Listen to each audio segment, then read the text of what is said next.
மதுரை மாவட்டம் கீழக்கரையில் புதிதாக கட்டப்பட்டுள்ள ஜல்லிக்கட்டு அரங்கத்தில் முதல் ஜல்லிக்கட்டு போட்டி இன்று காலை 10 மணிக்கு தொடங்க உள்ளது.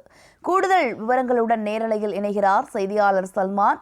வணக்கம் சல்மான், தற்போது கீழக்கரையில புதிதாக கட்டப்பட்டிருக்கக்கூடிய ஜல்லிக்கட்டு அரங்கத்தில் முதல் ஜல்லிக்கட்டு போட்டி நடைபெறவிருக்கிறது. அங்க ஏற்பாடுகள் எந்த அளவுக்கு செய்யப்பட்டிருக்கிறது, விவரங்களை வழங்கலாம். மதுரை மாவட்டம் அலங்காநல்லூர் அருகே இருக்கக்கூடிய கீழக்கரை பகுதியில் ஏறுதழுவல் அரங்கம் 62 கோடி ரூபாய் மதிப்பீட்டில் கட்டப்பட்டிருக்கிறது. அந்த ஏறுதழுவல் அரங்கத்தில் முதல் போட்டியாக இன்று முதல் ஜல்லிக்கட்டு போட்டியானது காலை 10 மணிக்காக தொடங்கி நடைபெறவிருக்கிறது. இதற்காக ஏற்கனவே ஆன்லைன் மூலமாக 9000 காளைகள் பதிவு செய்யப்பட்டிருந்தன. அதே போன்று 6000 மாடுபிடி வீரர்களும் கூட இதற்காக விண்ணப்பித்திருந்த நிலையில் 300 மாடுபிடி வீரர்களும் 500 காளைகளுக்கும் ஆன்லைன் மூலமாக டோக்கன்கள் வழங்கப்பட்டிருக்கிறது. இதனை அடுத்தாக ஏற்கனவே ஆன்லைன் மூலமாக அந்த விண்ணப்பங்களை ஆன்லைன் டோக்கன்களை பதிவு செய்து அவர்கள் தரவிறக்கம் செய்த நிலையில் அவர்களுக்கான மாடுபிடி வீரர்கள் மற்றும் காளைகளுக்கான மருத்துவ பரிசோதனையானது காலை முதலாக தொடர்ந்து நடைபெற்று வருகிறது. ஒவ்வொரு காளைகளுமே அவர்களுக்கு வழங்கப்பட்ட டோக்கன் வரிசையின் அடிப்படையில் அவர்கள் அவிழ்த்து விடுவதற்கான ஏற்பாடுகள் செய்யப்பட்டிருக்கிறது. இந்த போட்டியை பொறுத்த மட்டிலும் 500 காளைகளும் 300 மாடுபிடி வீரர்களும் கலந்து கொள்ளவில்லை நிலையில் ஒவ்வொரு சுற்றுக்கும் 1 மணி நேரத்திற்கு ஒரு சுற்று என்ற அடிப்படையில் ஒவ்வொரு சுற்றுக்கும் 50 மாடுபிடி வீரர்கள் பங்கேற்கிறார்கள். அதே போன்று 80 முதல் 100 வரைக்குமாக காளைகள் அவிழ்ப்பதற்கான ஏற்பாடுகள் செய்யப்பட்டிருக்கிறது. பாதுகாப்பு ஏற்பாடுகளை பொறுத்த மட்டிலும் மதுரை சரக ஐஜி ரம்யா பாரதி தலைமையிலான 2400க்கும் மேற்பட்ட காவல்துறையினர் பாதுகாப்பு பணியில் ஈடுபட்டு வருகிறார்கள். இந்த போட்டிகளை பொறுத்த மட்டிலும் முதல் முறையாக இதுபோன்ற கீழக்கரை ஏறுதழுவல் அரங்கத்தில் இதுபோன்ற போட்டிகள் நடைபெறுவதால் இந்த பகுதியை சுற்றுவட்டார பகுதியில் உள்ள கிராம மக்களும் சரி, அதே போன்று தேனி, திண்டுக்கல் உள்ளிட்ட அண்டை மாவட்டங்களில் உள்ள ஏராளமான பொதுமக்களும் கூட வருகை தருகிறார்கள். அந்த வருகை தரக்கூடிய பார்வையாளர்களை பொறுத்த மட்டிலும் இந்த அரங்கில் 5000 பார்வையாளர்கள் அமர்வதற்கான ஏற்பாடுகள் செய்யப்பட்டிருக்கின்றன. கூடுதலாக பார்வையாளர்கள் வரும் பட்சத்தில் அவர்களை சுழற்சி முறையில் அனுப்புவதற்கான ஏற்பாடுகள் செய்யப்பட்டிருக்கின்றன.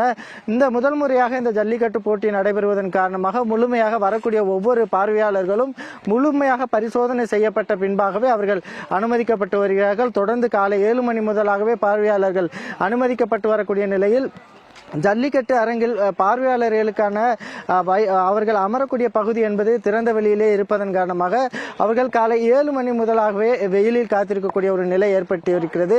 ஆனால் விஐபிகள் மற்றும் சிறப்பு பிரமுகர்கள் வரக்கூடிய பகுதிகள் மட்டும் முழுவதுமாக மேற்கூரை அமைக்கப்பட்டிருப்பதன் காரணமாக அவர்களுக்கு பார்வையாளர்களுக்கு தேவையான வசதிகளையும் கூட ஏற்படுத்தி தர வேண்டும் என தொடர்ந்து கோரிக்கை விடுக்கப்பட்டு வருகிறது. அதே போன்று பார்வையாளர்கள் வரக்கூடிய ஜல்லிக்கட்டு மாடுபிடி வீரர்களுக்கென தனித்தனி பாதைகள் வகுத்து அந்த பாதை வழியாக மாடுபிடி வீரர்களும் அதே போன்று மருத்துவர்கள் குழுக்களும் கூட சென்று வரக்கூடிய ஏற்பாடுகள் செய்யப்பட்டிருக்கிறது. ஜல்லிக்கட்டு அந்த ஏறுதழுவல் அரங்கம் உருவாக்கப்பட்டாலும் கூட நேரடியாக ஒவ்வொரு ஜல்லிக்கட்டு போட்டிகளையும் போல 2 பக்கங்களும் காளைகள் செல்வதற்கு 2 பக்கங்களும் தடுப்பு வேலிகள் அமைக்கப்பட்டுள்ளதால் பார்வையாளர்கள் எந்த அளவுக்கு இந்த போட்டியை நேரடியாக பார்ப்பார் என்பது கூட ஒரு கேள்வியாக இருக்கிறது. ஏனென்றால் 2 பக்கமும் பாதுகாப்பு வேலிகள் அமைக்கப்பட்டு விட்டால் அவர்கள் மேலிருந்து பார்க்கும் பொழுது அந்த ஜல்லிக்கட்டு காளைகள் விளையாடுவது எப்படி பார்ப்பார்கள் என்ற ஒரு கேள்வியும் கூட எழுந்திருக்கிறது. அதே போன்று பார்வையாளர்கள் பார்க்கக்கூடிய பகுதியிலிருந்து போட்டி நடைபெறக்கூடிய பகுதி என்பதும் நீண்ட தூரத்திற்கு இருப்பதால் பார்வையாளர்கள் அந்த போட்டியை முழுமையாக கவனிக்க முடியாத ஒரு சூழலும் ஏற்படும் என்பதுதான் பார்வையாளர்களுடைய கருத்தாக இருக்கிறது. இருந்த பொழுதிலும் கூட இந்த கீழக்கரையில் நடைபெறக்கூடிய ஏறுதழுவல் அரங்கத்தில் முதல் முறையாக நடைபெறக்கூடிய இந்த ஜல்லிக்கட்டு போட்டியை பார்ப்பதற்காக ஏராளமானோர் ஆர்வமுடன் வருகை தர தொடங்கி இருக்கிறார்கள். முன்னேற்பாடாக ஆம்புலன்ஸ் 108 ஆம்புலன்ஸ்களும் கால்நடை ஆம்புலன்ஸ்களும் தயார் நிலையில் இருக்கின்றன. அதே போன்று மருத்துவ குழுக்களும் 18 மருத்துவ குழுக்கள் ஆங்காங்கே கால்நடைகளுக்கோ அதே போன்று வரக்கூடிய பொதுமக்களுக்கோ மாடுபிடி வீரர்களுக்கோ ஏதேனும் காயம் ஏற்பட்டால் முதல் சிகிச்சை அளிப்பதற்கான ஏற்பாடுகளும் செய்யப்பட்டு வருகின்றன.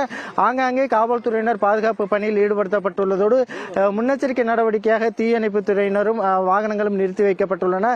அதே போன்று 108 ஆம்புலன்ஸ்களும் நிறுத்தி வைக்கப்பட்டுள்ளன. தங்களோட முழு விவரங்களுக்கு நன்றி சல்மான்.